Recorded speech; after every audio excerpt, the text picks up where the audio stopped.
प्रदेश में, जिसमें देश के सर्वाधिक युवा रह रहे हैं, इस युवा प्रदेश में आप सभी युवाओं की समाज और राष्ट्र के निर्माण में क्या भूमिका हो सकती है, यह हम सब के लिए अत्यंत महत्वपूर्ण है। और वह तब जब लोकतंत्र का महापर्व हम सबके सामने आया हो, हम लोकतंत्र के प्रति जागरूक हों। आप में से बहुत सारे मतदाता ऐसे होंगे जिनको पहली बार मतदान करने का अवसर प्राप्त होगा। बहुत सारे मतदाता ऐसे होंगे जिन्हें लोकतंत्र के इस महापर्व में पहली बार सहभागी होने का अवसर प्राप्त होगा। और जब आप मतदान करें तो मतदान करते समय इस बारे में अवश्य सोचें कि आपके द्वारा दिया जाने वाला मत आपके जनपद का, आपके क्षेत्र का, आपके प्रदेश का और आपके देश के भाग्य को बनाने वाला होगा। आपका मत सकारात्मक दिशा में जाएगा तो वह सकारात्मक परिणाम लेकर के आएगा। नकारात्मक दिशा में जाएगा तो नकारात्मकता न जाने कहां पर अपूर्णीय क्षति करेगी। नकारात्मकता का हमारे जीवन में कोई स्थान नहीं होना चाहिए। भारत की मनीषा ने कभी भी नकारात्मकता को कोई महत्व नहीं दिया। हमने जीवन में अच्छाई को, न्याय को, सत्य को सदैव महत्व दिया है और न्याय सत्य की इस लड़ाई को आगे बढ़ाते हुए हम लोगों ने अपने आप को जीवन संग्राम के योग्य बनाया है। लेकिन उस युवा ऊर्जा को हम संगठनात्मक रूप से आगे बढ़ा सकें, उस दृष्टि से संगठनात्मक अनुशासन और उन मूल्यों और आदर्शों के साथ उसे जोड़ना जिस पर व्यक्ति और समाज का जीवन टिका हुआ है, यह अत्यंत महत्वपूर्ण है। एक बड़ा षड्यंत्र देश के अंदर लगातार चला है आजादी के बाद से कि भारत की इस युवा ऊर्जा को एक नकारात्मक दिशा में ले जाकर के भारत की अपूर्णीय क्षति की जाए। लेकिन भारत का युवा प्रबुद्ध है, जागरूक है, सचेत है, अपने आदर्शों के प्रति सदैव सक्रिय रह करके कार्य करने के लिए तत्पर है। और इस दृष्टि से वे ताकतें सफल नहीं हो पाई और जब भी उन लोगों ने कोई षड्यंत्र करने का प्रयास किया तो इस युवा ताकत ने उन षड्यंत्रों को बेनकाब करने के लिए अपनी पूरी ताकत का इस्तेमाल भी किया है। मुझे लगता है कि आज देश जब 2019 में लोकसभा चुनाव के सामान्य चुनाव की दृष्टि से अपनी तैयारी के साथ आया है तो भारत के एक एक युवा की जिम्मेदारी भी भारत के प्रति, भारत के लोकतंत्र के प्रति क्या होनी चाहिए, इसके बारे में उन्हें भी बहुत कुछ जानने सीखने का एक अवसर प्राप्त होना चाहिए। और खासतौर पर वह मतदाता जो पहली बार मतदान करने के लिए जाएगा। अकेले उत्तर प्रदेश में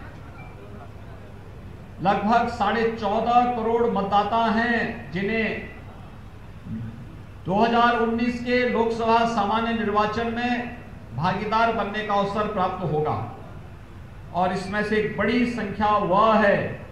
जो मतदाता पहली बार मतदान करने के लिए जाएगा। स्वाभाविक रूप से आज आपको अपने लोकतांत्रिक ताकत का एक अधिकार जब मिल रहा है, अपने इस अधिकार का सदुपयोग करिए राष्ट्र के निर्माण के लिए, समाज के नव निर्माण के लिए। और इस दृष्टि से आज आप सबका आह्वान करने के लिए मुझे स्वयं गोरखपुर में आपके बीच में आना पड़ा है। यद्यपि अनेक कार्यक्रम पार्टी के स्तर पर युवाओं के, किसानों के, महिलाओं के अनुसूचित जाति के, अनुसूचित जनजाति के, अति पिछड़ी जातियों के, वंचित लोगों के, अलग अलग तबके के अलग अलग कार्यक्रम पहले से चल रहे हैं, लेकिन उन कार्यक्रमों के साथ जोड़ते हुए जो अपने आप में एक यूनिक इवेंट के रूप में लोगों के लिए प्रेरणादायी बन सकें, उस प्रकार के कार्यक्रमों के माध्यम से हम सब आज आपके बीच में यहां पर उपस्थित हुए हैं। हम सब जानते हैं कि देश 1947 में आजाद होने के बाद आजादी के प्रारंभिक 17 वर्षों तक एक परिवार इस देश पर हावी होकर के इस देश की व्यवस्था का संचालन जिस ओर किया, मुझे लगता है कि वह शुरुआत अगर अच्छी होती तो संभवतः भारत भी दुनिया की एक महाशक्ति के रूप में होता, और उस महाशक्ति के रूप में जो विगत 5 वर्ष के दौरान भारत ने दुनिया के अंदर प्राप्त किया है, मुझे लगता है कि आजादी के तत्काल बाद अगर इस प्रकार के प्रयास हुए होते तो 17 वर्ष का समय भारत को दुनिया की एक महाशक्ति के रूप में स्थापित करने का एक बहुत स्वर्णिम कार्यकाल हो सकता था। लेकिन उस स्वर्णिम कार्यकाल का तत्कालीन कांग्रेस नेतृत्व ने कभी भी सदुपयोग नहीं किया। उस समय आजादी का जो एक उत्साह था, उस समय आजादी के बाद के तत्काल उत्साह, भारत के नवनिर्माण के प्रति आम जन के मन में जो भाव थे, अगर उन भावों को आगे बढ़ाने का प्रयास हुआ होता तो संभवतः भारत भी दुनिया की उन 3 बड़ी सामरिक ताकत के रूप में, आर्थिक महाताकत के रूप में भारत भी होता, जिसके लिए विगत 5 वर्ष के दौरान इस देश के यशस्वी प्रधानमंत्री श्री नरेंद्र मोदी जी ने प्रयास किया, और जिसका परिणाम रहा कि जो भारत 2014 में इस देश की 11वीं अर्थव्यवस्था थी, लगातार प्रयास और परिश्रम के फलस्वरूप आज वह भारत दुनिया की 6ठी अर्थव्यवस्था है। और मोदी जी के 5 वर्ष के आगामी कार्यक्रमों को अगर आप देखेंगे तो आगामी 5 वर्ष के दौरान भारत दुनिया के अंदर तीसरी अर्थव्यवस्था होगा, यानी दुनिया के अंदर जो 3 सबसे बड़ी आर्थिक महाताकत होगी उनमें आपका देश भारत भी होगा, और भारत अगर उसमें होगा ये प्रत्येक भारतीय के लिए गौरव की बात है। आज आपने देखा होगा विगत कुछ दिनों में बहुत सारी घटनाएं घटित हुई हैं, और उन घटनाओं को लेकर के अगर आप देखेंगे कितना उत्साहित करने वाली घटनाएं हैं। आज से 3 दिन पहले, आज से 1 सप्ताह पहले आपने देखा होगा मिशन शक्ति के रूप में भारत ने अंतरिक्ष की महाशक्ति बनने में सफलता प्राप्त की। यानी भारत भी दुनिया के उन 4 देशों के समूह में शामिल हो गया, जिनमें पहले अमेरिका, रूस और चीन था। आज भारत भी उसमें शामिल हो गया है कि हम लोग अंतरिक्ष में किसी भी सैटेलाइट को निशाना बना करके, अचूक निशाना बना करके उसको मार गिरा सकते हैं, क्योंकि यह शक्ति अमेरिका के पास थी, रूस के पास थी और चीन के पास भी थी। अगर कभी कोई सैटेलाइट जो भारत के अंदर, आज जब हम डिजिटली युग में जा रहे हैं, और इन स्थितियों में आप देख रहे होंगे कि हमारे सारी व्यवस्था का संचालन उसी रूप में हो रहा है, कैसे हम उन कार्यक्रमों को आगे बढ़ाने का प्रयास कर रहे हैं। कहीं पर हमारी वायु सेवा हो, हमारी ट्रेन की सेवा हो, हमारे इस देश के डाटाबेस हो, जितना कुछ भी है, यह सब कुछ जितना भी डिजिटलीकरण की प्रक्रिया है, ये सारे के सारे कहीं ना कहीं उस व्यवस्था के साथ जुड़े हुए हैं, जिस ताकत को हासिल करने के लिए भारत को बहुत पहले प्रयास करना चाहिए था, लेकिन उस प्रकार के दूरदर्शी सोच के, नेतृत्व के अभाव के कारण भारत ने जो शक्ति अर्जित नहीं कर पाया था, वह शक्ति एक सप्ताह पहले भारत के प्रधानमंत्री श्री नरेंद्र मोदी जी के नेतृत्व में इस देश के वैज्ञानिकों ने उस ताकत हासिल की। और जब भारत अंतरिक्ष की महाशक्ति बना तो हम सब के लिए सबसे बड़ी खुशी जहां और गौरव की बात थी कि भारत भी दुनिया के उन 4 देशों के समूह में शामिल है जो अंतरिक्ष महाशक्ति बनने की ताकत रखते हैं। लेकिन इस देश में विपक्ष अपनी नकारात्मक रवैये को यहां पर भी नहीं छोड़ा। उन्होंने इसकी शिकायत चुनाव आयोग से कर दी और चुनाव आयोग से शिकायत इस बात को लेकर के की कि आखिर ये परीक्षण क्यों हो गया। यानी जिस पर भारत को गर्व की अनुभूति होनी चाहिए, प्रत्येक भारतवासी को गौरव की अनुभूति होनी चाहिए, हमारे वैज्ञानिक भी भारत को दुनिया की अंतरिक्ष की महाशक्ति बनाने में सक्षम हैं और वह कार्य हम भी कर सकते हैं। जो कभी अमेरिका कहता था, रूस कहता था, चीन कहता था, वह कार्य आज भारत भी कर सकता है। मुझे लगता है इस पर गौरव की अनुभूति करने की बजाय विपक्ष के द्वारा जिस तरीके से इसमें घड़ियाली आंसू बहा करके इस पूरे माहौल को खराब करने का प्रयास हुआ। आप इस देश में कांग्रेस हो, सपा हो, बसपा हो, तृणमूल कांग्रेस हो, जितने भी ये विपक्षी दल हैं, इन सब की मंशा को भारत के प्रति और भारत के विकास के प्रति इनके इस नकारात्मक रवैये को आपने देखा होगा। और केवल ये यहीं पर नहीं था, इससे पहले भी पुलवामा की घटना घटित हुई थी। पुलवामा में हमारे 40 जवान शहीद हुए थे और पुलवामा में शहीद होने वाले 40 जवानों के बाद प्रधानमंत्री मोदी जी का एक वक्तव्य आया था। उन्होंने कहा था कि हमारे जवानों का जो बलिदान है वो व्यर्थ नहीं जाएगा। 72 घंटे के अंदर जितने भी आतंकवादी थे सब ढेर कर दिए गए और उसके बाद की जो ऑपरेशन की कार्रवाई प्रारंभ हुई वह पाक अधिकृत कश्मीर के बालाकोट में, जहां पर इन आतंकवादी शिविरें संचालित होकर के भारत के अंदर आतंकी गतिविधियों को बढ़ावा देने का कार्य हो रहा था, उस बालाकोट पर हमला एयर स्ट्राइक के माध्यम से करने का कार्य मोदी जी के नेतृत्व की भारतीय जनता पार्टी सरकार ने जो किया,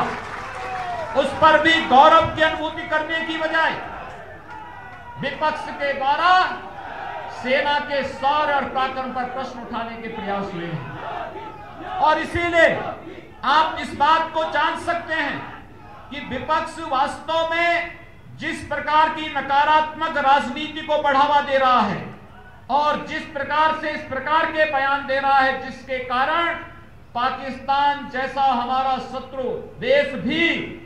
भारत के इन सभी विपक्षी बयानों को लेकर के वह अंतर्राष्ट्रीय मंच पर जाता है